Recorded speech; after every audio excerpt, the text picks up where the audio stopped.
I wonder if I dare say good morning. I know there's a delay. I'm going to read for a second. Okay, hopefully that took care of the delay. I need a stopwatch. Good morning, everybody. Good morning. Let me know if that was better timing with coming in. I might just stopwatch it really to say good morning on time when you log on and see me here. Good morning, Robin. Good to see you. Good morning, Heather. Good to see you. I'm dying to see you in person. Catherine, good morning in Idaho. Is it snowing a bit? Oh, I'm surprised. One more little flurry, right? Why not? Anita, good morning. Happy coffee time. Is it dull there in London, Ontario? You're going to Victoria Park today. The swans were beautiful. Anita sent pictures of the swans that she saw yesterday. They were beautiful. It was like a huge flock of swans. I should know this from our bingo nights. We talk about collectives all the time. What is it of swans? Maybe it's a flock or gaggle. No, that's of geese. Anyway, they were beautiful photos, and I hope it's nice in Victoria today, Victoria Park, with Susan this afternoon. Oh, how fun! And Donna, you're on in Nanton. Sunny here and just a little bit. Okay, yeah, we're getting flurries from place to place. How funny is that? Was that perfect? Okay, great. It seems so weird to log on and it says you're live. It seems so weird to just sit there for a minute, like all, Stephen King. But I'm going to do it. If it's working, that's going to be good. Sheila, good morning in Benton City, Washington. Penny, good morning in North Carolina. I want to, before I forget, say good morning to Kira because she can't be on again today, but she watches after. Good morning, Kira. I know you're busy and I'm always here. We'll catch you back when it's quiet. Good morning, Janice. Good to see you in cloudy Minnesota. See, I feel like we're getting away with something. Linda, what do you think in New Jersey? I mean, it's beautiful here in Connecticut. It's a gorgeous day. It's a sandal day. It's nice. I'm actually opening the windows in the studio a little bit before the hot air has time to collect and become oppressive. It's a beautiful day. I hope you're all going to get this beautiful day later in the day. Things are changing, man. It feels like underwater stream. Things are changing. It's getting really nice. So Janice is in cloudy Minnesota. Fellow fiber fans and friends, Mom, you are on. Hey, Mom, good to see you. I hardly wrote to you yesterday. I was running ragged in sunny Granby. You're punching one of Jocelyn's designs. Oh, Jocelyn's Fiesta. Yeah, this is Jocelyn's Fiesta. I forgot I was going to put it on the website. Oh, you know what? I have the bigger picture of it right here. Um, some of you know who've been with me for a while. I have my daughter do a lot of designing. She doesn't always mean to, but when she does something that I think is really, I mean, I'm a bit biased. When she does something I think is really extraordinary, I took that off her little painting. And I'm doing it with my T-shirts, which I hope to get back to. Robin, you got me going on that yesterday. And my mom's punching one of them. I just have to say as a side note, let me grab this. I know my stomach's probably right in the camera. She did this yesterday for school, and I'm gonna as soon as I have time, turn it into. Mom, how funny is that? Turn it into something that she wrote about a dog show or something. I don't know. You know, it's so funny right now. These kids makes me a bit sad. You know, I'm not gonna choke myself up, but it makes me a bit sad because the way that they are living right now, mine are still at home. They will be at home for the rest of the year. But their perception of everything else, for example, like their friends, it seems so slanted and a bit warped right now. You know, her idea of a dog show, like she talks about everything in the present tense, in the first person, as if she's experiencing it, and she's experiencing nothing. We've been home for over a year. She's experiencing nothing that isn't like virtual. Including friendships. And to me, that's the sad part. Keeping them safe is number one, and that's my job.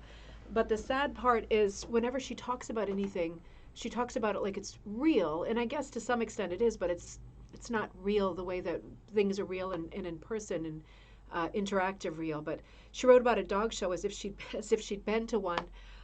Maybe we're going to end up with a generation of schizophrenic kids or something. It's so crazy sometimes, the reality, you know, versus virtual. It's gotten very blurry in the last year. But anyway, I'm glad you're punching that design, Mom. That makes me happy. I'm going to get to some of her designs too, that little one. Cindy, good morning. Happy coffee time. One of these days I'm going to make a coffee at coffee time. I was just finishing my Chinese food from last night. I'm such a little pig. Carol, good morning. Good to see you.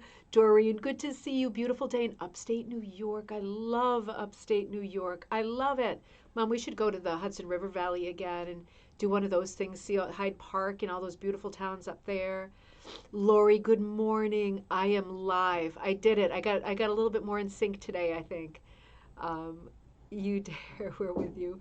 Robin, perfect timing. Catherine, Mom, Ralda, you're on. Good morning and good morning. Good to see you. And Sue's good morning. Linda B and Matt. Oh no, that's Linda. That's Linda B, New Jersey. I bet Linda's under there too in Mass. Kirsten, good morning. Good to see you. All right, let me see who else is here. I'm just reading the comments a little bit. Oh, say from son and daughter. I know it's so nice having those things. Kids do the ultimate folk art, don't they? No regard for perspective, proportion, the color wheel rules. It's just fantastic. Road trip to the Hudson, yes. Kind of early cloudy. Cindy says, kind of an early in cloudy Arizona. Oh, you're not late. We're just starting. Hey, Jennifer, how are you? Hola. Hi. Good to see everybody this morning. I'm so glad you're there. So, a bunch of things for you this morning. My head is spinning a bit. I was having a technology thing because things changed again and I'm not able to download the photo for this thing the same way I was before. Why do things change? That's the problem, isn't it? When things change and you don't know how to fix them. So I was a nervous wreck. I almost canceled coffee time over something stupid. And I'm very glad I didn't because I have so many things to talk to you about. So where to begin is it, I guess. Let's begin with, speaking of Jocelyn, my daughter, I love to do projects with her. And if you've seen some of the other videos, the not coffee time videos, the more instructional videos on ribbon candy hooking, let me just see what Wendy says. You have a sunny day too. That's spring in Washington, right? Just a little FYI, April 10th, International Punch Needle Rug Hooking Day. Ralda, great information. Thank you so much for telling me. April 10th, I'm going to have to lock that one in. I wish I had a piece of paper. I need to remember that because we should celebrate together. I'll certainly put a punch paddle out for free. I'll put something, at least one pattern out for free for that day. Dave, great to see you. Oh, I'm glad you had fun. It was a super fun bingo night. Celebrate April 10th. Yeah, well, let's do that. This is one of the things I wanted to say. When I was driving over to the studio this morning, oh, Patricia, good to see you. Oh, I'm so glad you get a chance to log in for coffee time for the first time. You are so super welcome. When I was driving over here, I was thinking the weather changing, everything becoming nicer, people getting vaccinated, people venturing out a little bit more, becoming from region to region different everywhere, of course, but common sense and knowing what's going on in your immediate area, people are venturing out. And I thought, is it time to start talking about hook-ins and things? I mean, you know that I'm in New England, but you also know I travel all over the place. I would love to start thinking about planning stuff again. I wrote the other day to Donna Swanson at the shop in the quiet corner, the northeastern corner of Connecticut.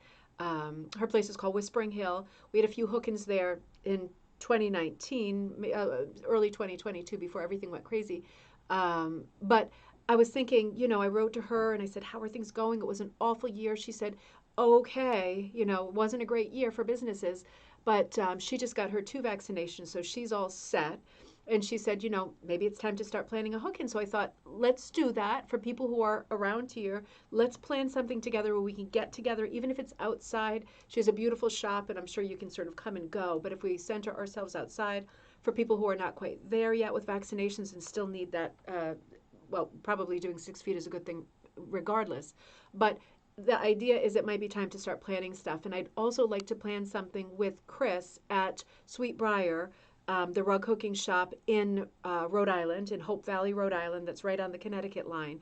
Those 2 things I'm going to work on today, maybe nailing down dates. I know that doesn't help people in other parts of the country, but you know what? If you're in a different area, completely different area, and we can't get to each other this spring, let me know if you are willing to sort of plan a hook-in, and I can promote it like crazy for people in your area. Maybe you can get together with some people there, and we can do it that way for now until I'm a little bit more mobile too. I was really hoping that this spring wouldn't be like this, and that it would be a little bit further ahead with things being normalized again. But I was thinking I would get some kind of a hitch that I could take with me and have like a little mobile store and hooking thing so I could travel really up and down the East Coast and a little bit further into the country to have get togethers and hook ins and just have fun together. So let's talk about that and think about that. If you're a person who's very type A and it sounds good to you, maybe planning something, you know that you can use our platform here on Ribbon Candy and also our Facebook group, Rug Cooking and Punch Needle Club, to sort of advertise it and get people together. There are so many beginners who have popped up in 2020. It's insane. Even since I said there's like, we hit 4,000 in our group, we've hit almost another 200 since then, and it's only been 2 or 3 days. So there's a lot of people around, and if you feel like you might want to start organizing something, that would be great. And if you are anywhere near me and it's possible for me to come and hang out and meet a different group of people, I can't organize all of these things with the business going single-handedly, but if I can get some help with that stuff, maybe we can start getting together. I think it would be a nice thing for us all to look forward to, even if we're looking at later in the spring or summertime or even fall. I think it would be a nice thing. Don't plan on coming to Arizona until next fall. We're headed into summer already. Oh, that sounds sweaty. That sounds so sweaty, Cindy. I am so bad with heat. I know it's that dry heat. I know that heat from the Dakotas, from like where's Little Bighorn? Where's Little Bighorn? What state is Little Bighorn? That's not Wyoming. Of course, it's not. Montana. I know that kind of heat from my touring days. That dry heat that everyone says feels so good. It's like, to me, it felt like the oven door was open on full blast and I was standing naked right in front of it and and it stings, it's so hot. You know, when it's like 110 in the shade. I struggle with all heat. I struggle with humidity. I struggle with oven heat. I struggle with all heat. So, Cindy, that's a good tip. Let's think about fall. I would love to come that way. Anyway, because I have never been out antiquing that way or done anything of my own out there. Oh, some new buddies came up. Okay, Linda says, woohoo! Gil, good to see you. Logged on from Texas. Jill, I'm so sorry. Could have gone either way. Jill, I'm so happy to see you. Welcome from Texas. You received the package, Ralda. That's great. You love the colors. I'm so glad. Always let me know if there's any problems. I can fix things right away. I always fix things at my expense if I make a mistake. Let's see. Do you reverse your rug cooking patterns when you punch needle? Yes, Patricia, I do, unless they're like the fracture type pictures that are folded in half already. When there is any question that there is like an intention for the orientation of it, you know, I usually, when I design something, if it's not perfectly symmetrical, I usually have an intention because, you know, we read left to right in our culture. And the eye looks left to right. So when we talk about design and composition, our eye still works left to right in the same way, top to bottom, left to right. So there is a right way if it's not perfectly symmetrical. And when somebody orders a punch design, I automatically reverse it. And it's always worth telling me if you don't want me to for whatever reason. If there's words, of course I reverse it, but punch I reverse just right out of the gate. So yeah, definitely reverse. Let's see. Oh, Magby logged on in Lancaster, Pennsylvania. Great to see you. Beautiful summer day indeed. Amber, great to see you. I know you were struggling with the computer yesterday. Glad you're back. Don't worry about the time. You get that all the time. It's a great name, and I like it shortened like that. That's really nice. All right, so listen, let's talk about getting together. Let's think about that. Think about what you're able to do about pulling people together. I'm really big into this sort of mentoring and supporting beginners, whoever they are, whether they're young beginners, old beginners, it doesn't matter. Getting people more involved at this time when we are all home more, and that probably won't change. We've gotten sort of invested in our crafts. It's so good to support the people around you. We are such a good group for being non-competitive. You know, I don't believe in scarcity mode when it comes to competition, even direct competition. I don't believe in that. I believe in good karma, helping other people, sharing all of your information, getting other people going on the right foot, setting people up for success, not holding back secrets. I think we should share as much as we can. And if we can do that in person now, that will be even better. Trying to decide whether to punch jeans for teenage. Decide what to punch. Okay, so Cindy says, we were talking yesterday a little bit about, Cindy wants to do some stuff for foster kids, punch denim. So I want to shape that for other people who might want to help Cindy doing that. Now, we should be brainstorming and thinking about, I'll think about this too this afternoon while I'm doing busy work with my hands. Think about designs that are great for punching. Of course, like florals and animals come to mind, and I might have another idea for you actually. But let's help Cindy brainstorm because this is such a good project that she's doing. It's good to have designs that I think are sexless, so it's sort of ambiguous in terms of like male, female, but also cheerful designs, right? We're gonna help you with this, Cindy. We're not gonna let you languish with this project alone. It's a big project, and I definitely want to help you. I want to remind everybody who signed up for the beginners class for this month, the Carbuncle Duck. I stopped working on it so we can work on it together in class. Tomorrow night is the first class, and then Sunday is the second class. So hopefully everybody has. I got them all shipped out last week or the week before. So hopefully even the ones that came in late, I shipped them the same day because I want to be sure we're all set. If you need help with tracking or whatever, let me know. But looking forward to that together. I'm also getting this pattern up that I did last year because I kind of forgot about Easter, and it's super soon. So this is coming up real soon as either a punch, Russian punch, or a straight design. Nasa is already selling some of her beautiful designs. I got a sale this morning right away, even though I only have one up so far. Martha, good to see you. Good to see you. So lots going on. Now, do you remember yesterday I had been working on the egg design, the Ukrainian egg tree on the wire tree. Still going forward with that, still putting that out. I'll get that out today, the design for it. But I decided to work on a pattern for our month that's a little bit less tricky because I know a lot of beginners buy the kit of the month. So the Ukrainian eggs is definitely out. I love that one, and I'm working full steam ahead on that one. But I wanted to put out one that was a bit easier, and I showed you the beginning of this yesterday. I want to show you how far I got with it, and I'm going to have to do some dyeing later today or tonight. This is how far I got with it. So haven't got a name for it yet. Oh, thank you, Ralda. The bunnies are super cute. These bunnies I hooked with yarn. For those of you that are beginners and you're thinking, do I need to choose between punching and hooking? You can do something in between, which is hooking with yarn. This is all different kinds of yarn. Some of it's sock yarn. Some of it's the color changing. This is like if you're a knitter, koigu, which is quite thin. And then the fatter ones down the bottom, like these oranges, I dyed those. Those are 3 or 4 ply. So it's all very different. But I love hooking with yarn, and I always have. That'll never change. Hey, Anne, good to see you. So yeah, I got going on this. I told you I was going to do the mosaic border, and if you remember from yesterday, I added a bottom to it. It was top heavy. So I added that bottom border of broken glass, and I think this is going to work great. I'm going to do a video too. It's remarkable doing this kind of mosaic thing. It's remarkable how fast it is. I hooked the background, right? And then I stopped because I said, oh no, I better do a video for total beginners. But it's remarkable. The kids were at the playground and I hooked like all of the black in an hour. It was super fast. And then it was really fun filling in the mosaic part. And these are the colors that I chose for the mosaic part.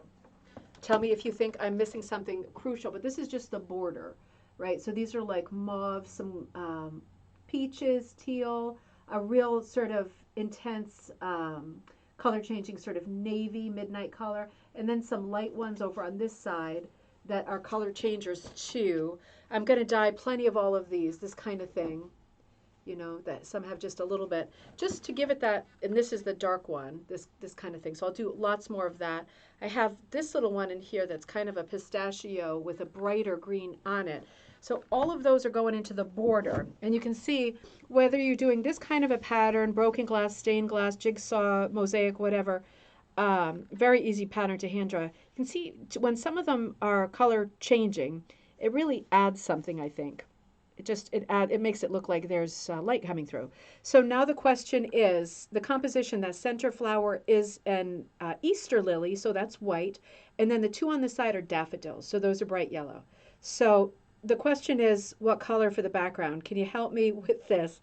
I was thinking I wanted to stay really intensely dark because the sort of soldering is antique black. I was thinking maybe like cobalt. And I would love your feedback on this. If you think cobalt is okay. I don't really want to do a robin's egg blue because I think it's too predictable. I was thinking either cobalt, like keep it dark and keep the flowers very light and bright in contrast, or go toward like a dove gray, again, like I did with the Ukrainian eggs. I would love your feedback on that. Oh, thank you. The fabric you hooked on this fabric. I need for. Yep, I have all of these colors. I've got to get more wool on this site. Everything is time with me. I need to hire somebody to help me with time stuff. If any of you are good on the computer, let me know. I could use help. I'm looking to like actually hire somebody to do like data entry stuff for me because this is what I'm behind with. Now, this is another thing I want to tell you before it's too late. Jocelyn and I, do you remember way back, my daughter and I, we did a video outside, so it must have been at least the fall. You know what it was? Halloween. We did dyeing on wool with Halloween sprinkles from TJ Maxx. And we did it in the microwave. That's how we set it with heat. We used the microwave, and we wrapped it in cling wrap, like saran wrap. And that worked out really great. I thought that was a good video. And I got really crazy splotchy results, and I ended up doing the Lizzie Borden rug, if you remember that. She had all kinds of crazy patterning that looked a little bit like, sorry, blood spray, and it worked out great for our Lizzie Borden Halloween rug. So we're going to be doing another, you can see the cobalt, okay. I like the cobalt too. A little bit of variation in the back, but I thought maybe if the back is dark and the flowers are light, be a bit more unexpected than a straight still life. Patricia says, I punch, but I want to try hooking. I'm having a hard time with it. What needle would you suggest to use for number 4 strips? A friend gave you her grandmother's wool strips. So for me, and I know that there could be controversy with this answer, for me, 90% of the time I use the same hook. It's a coarse hook, sometimes called a primitive hook, sometimes called a large hook, sometimes called a coarse hook. But I use a coarse hook for everything except really thin sock yarn, lace yarn, mohair.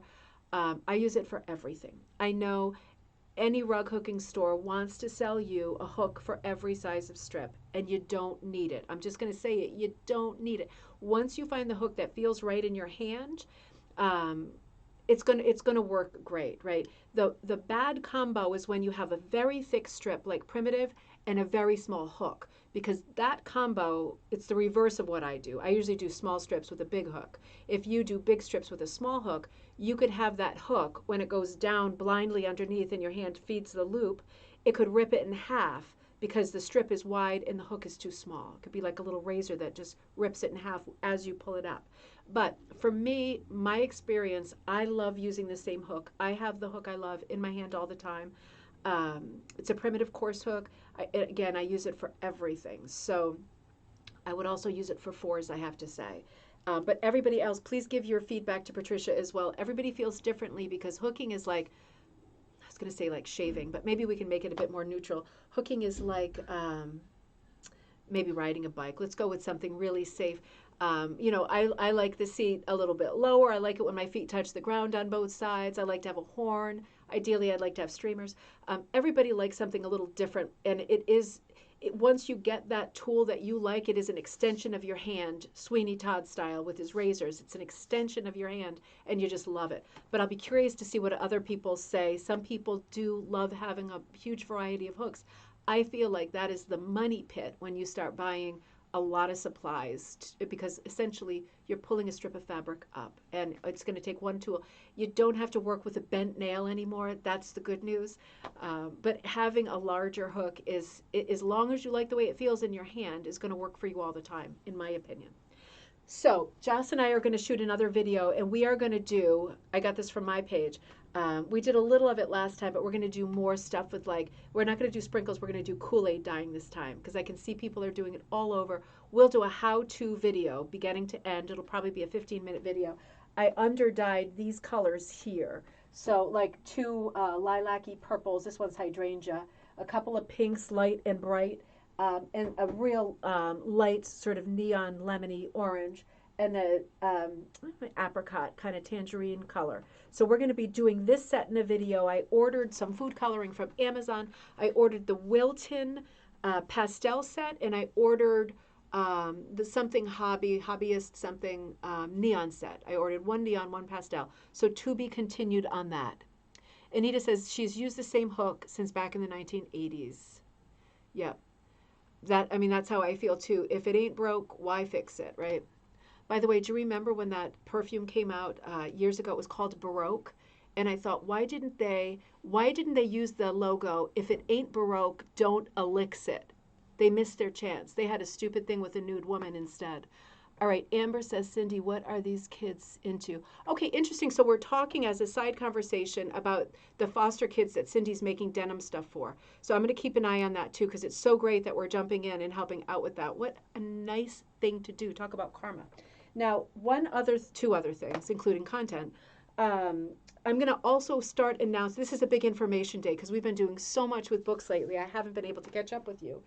One thing I'm going to start doing, we have the beginner thing starting, the beginner class. I'm going to do a beginner class every month, but the Carbuncle with the Swan, Wednesday and Sunday. I'm going to also start doing once a month a sort of very easy, fun, inexpensive designing class. So for example, every month I'm going to come up with a different design style and say this month, for example, the first one I'm planning is going to be Magdalena Ebby Briner, right? And you're, I'm sure, familiar with her lollipop tree, all of her beautiful work. She worked in a very folk, shape-driven farmyard animal style. We're going to start with that. And this is what I mean. So with this is, you know, what gave me the idea was us talking about the rugs from Guatemala. And I love Magdalena, and we've done several coffee times on her. So I drew some of her more popular motifs just freehand onto this, and then I put them on my fiber tape to transfer them. But I just drew, again, freehand, some of her shapes, right? Just easy peasy, lollipop trees. I'm still working on it. And you know, the thing about Magdalena, and we'll talk about her again when I get this a bit more set and I set up some dates for it. She worked in earth tones because she worked with actual scraps. If you remember from Coffee Time when we talked about her, her sister worked at kind of a mental hospital and had access to a lot of clothing. That sounds grim and morbid, but she got a lot of clothing that way. She worked in the laundry there, and people, I guess, passed away, whatever. She acquired a lot of clothing and she hooked with clothing. And for that reason, she always used quite dark colors, with the exception, if you remember, of the bright red from the chokeberry trees, which are very common and poisonous in that part of Pennsylvania. So my thought was, I want to work in the style of Magdalena, but I want to use the colors of Guatemala, of the rugs we were looking at when we looked at the multicolor stuff, the Rug Money book, remember? So I started hooking the design that I drew out in my favorites, which are like the crazy, crazy pinks. Seriously? Seriously. So I started hooking it like this. Now I'm going to take out the tree because I don't like those colors. I'm going to brown and literal. I like the horse because I don't know if you can tell, but he color changes quite a bit. He's coming out pretty dark, but he color changes quite a bit. But my idea, I ordered one of the rugs. I'm getting one for my mom for Christmas, but I ordered one for myself that's in real bright colors. Bright pink, lime green. I'm going to do a Magdalena in the bright colors, just for fun, just for funs, right? Something different. So I'm going to let you know as that evolves. But when I do these monthly design classes, again, they're going to be inexpensive. We're like, I have to think, but it'll depend on what they come with. I'm hoping to be able to send you stencils, like we did with the Edward Frost class, stencils of the things that I did that are like Magdalena style farm animals. And a stencil of something that looks like a lollipop tree, maybe two sizes. So during the class, we'll talk about Magdalena, we'll talk about her inspiration, just a little bit of biographical stuff, and then it's time to just sit down with your stencils that you can print off the computer on a PDF, and we can say, listen, this is, I can show you, this is an example of her work, this is what she's doing with composition. Take out your stencils, put them around, trace them, you're there. And I'm hoping that in every class, each person will do at least 3, 5, or more compositions in the style of that artist. And we're going to start with Magdalena. I have like the next 10 artists in my head already that we can do in the style of. So once a month, we can get together and design that way. I'll also offer as an option for people who want it, you know, like a kit with the same colors that I'm working on. But that's not necessary. You can just download the PDF and do the classes with me super inexpensively and get confident about your designing. So I thought that would be another really fun thing for us to do. So that's coming up too. And yeah, for the Magdalena colors, I have this kind of crazy stuff going on, but I need to get more brights going, more of a palette of brights. Also, Susan Bonnard, who posts often, she's been designing like crazy. She's up in Maine on the Facebook page, Ribbon Rug Hooking and Punch Needle Club. She just did a couple of Magdalena designs. And they're beautiful. I bought hers because I want to hook hers too. So I might quickly start hooking hers to get 2 other palettes going to show you for that class. So something to think about. Now there's one more thing I wanted to show you today. It's the thumbnail rug that I had up. See how much business we had? It just took me to the end of the show. I got this rug off Facebook Marketplace. Always check your local Facebook Marketplace. I actually had this one shipped. Patricia, I'll put it up real soon. I'll nail down a date for it. And every time I'm going to send stencils. So for people who are not super comfortable with freehand drawing, you can use your stencils, Edward Sands Frost style, right? So easy. And even if you just design on a piece of printer paper, like that kind of size, you can bring it to Staples and have them blow it up for 20 cents, get something the size that you want. But at least you can fool around with stencils and we can talk about composition, and this will be short classes, maybe an hour and a half, maybe 2 hours, just for fun, just to get the sort of creative juices going and to get some confidence going with designing. So I got this rug off Facebook Marketplace and I absolutely love it. When I first saw it, I thought this can't possibly be a commercial pattern, but then I thought, it probably is, because I have seen, for example, a lot of Pearl McGowan patterns, particularly the old Sturbridge Village ones, of houses, particularly Cape Cod houses. So I'm thinking this is probably a commercial design. This is an older rug, I'm guessing 30s, 40s. It's done on burlap, and I'm going to be careful with it. I'll show you front and back. But this is the rug I have in the thumbnail today. I missed some of the text. I'm going to have to go back and look at that.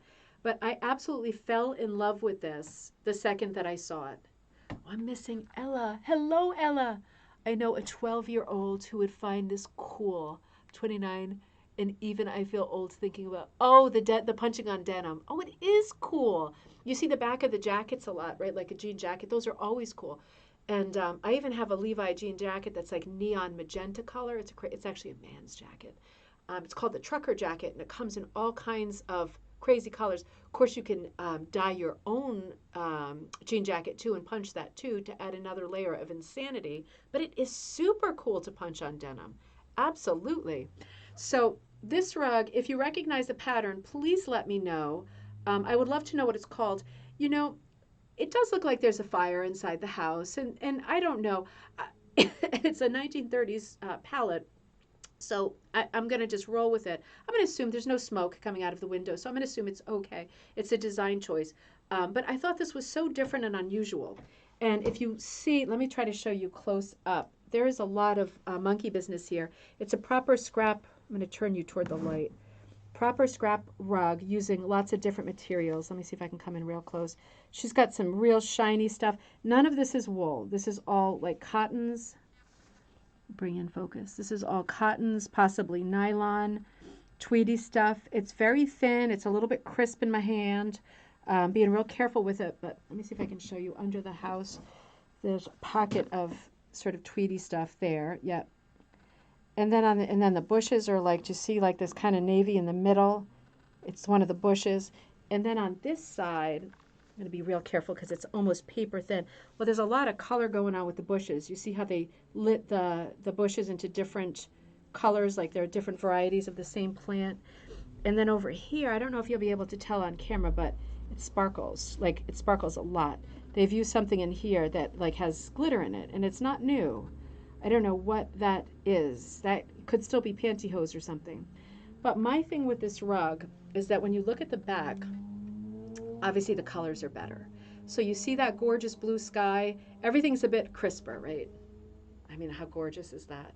Yeah, I could put it this way too, but I have another plan for it. Look at the nice hand-done border.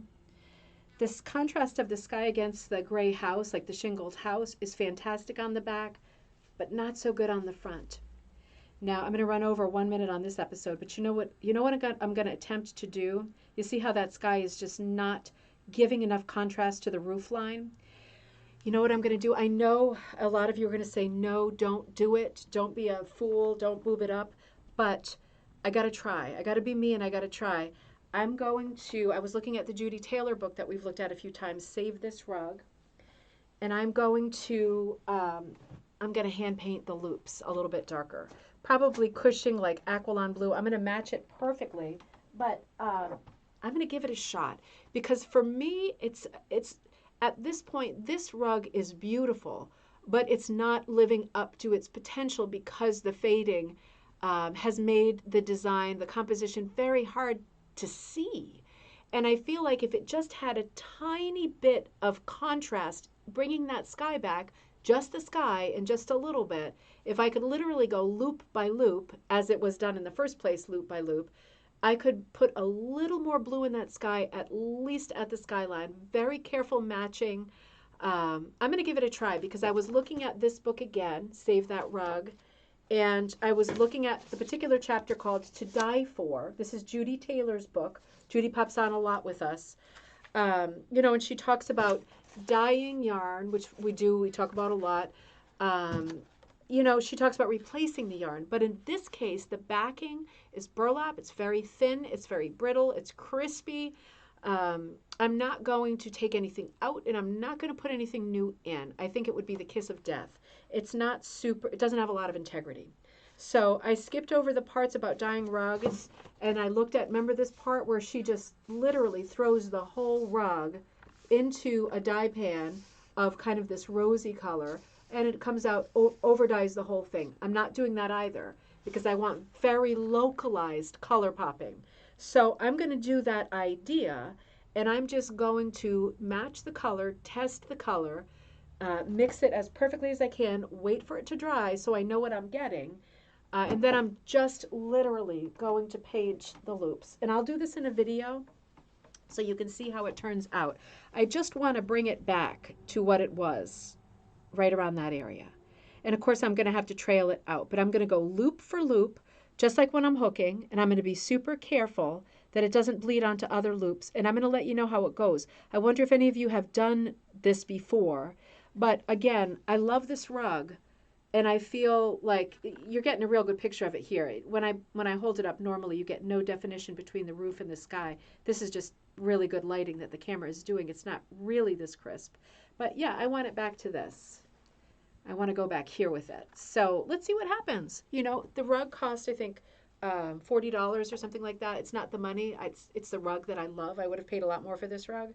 But I would love to see it be restored and look like it was meant to look in the first place. So that is a to be continued. That is what I really wanted to show you today. We got there late, but I did it in the end. So tomorrow, let's look at, I want to look at the Ukrainian eggs again in this sort of symbolism. Oh, tomorrow's our Zoom. So Thursday. So I'll set up the Zoom call right after this. Oh, thanks, Magby. Hopefully it's going to be good. Hopefully I'm not going to screw it up. I'll post the information in the Facebook group, Rug Hooking and Punch Needle Club. I'll also post it at the end of this video for Zoom tomorrow. If you want to Zoom on with us, you are so super welcome. We'll just be fooling around chatting, and I'll probably be working on this thing, the center of it, and getting my cobalt in place. No on the spot, just for fun.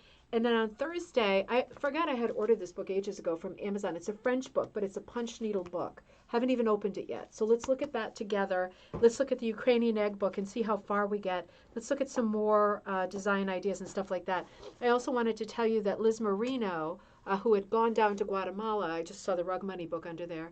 I've been in touch with her, and she's been in touch with one of the ladies who runs the Multicolor, which is the company, which is like the group of women, the collective that does these rugs.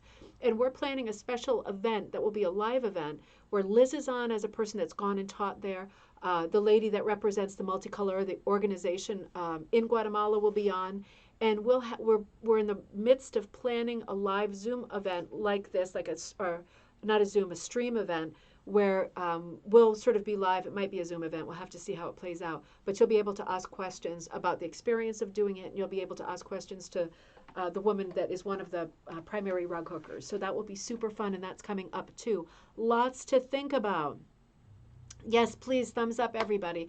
Hey, I will see you tomorrow for Zoom, and I will see you back on Thursday for coffee time. In the meantime, have a great day. I'm going to be silent for a while we ride out. Have a great day. Be busy and productive. Write to me at ribboncandyhooking.com if you have any ideas, projects you need help with. If I can't immediately help, I can redirect, but I'll certainly respond. Have a great day, everyone.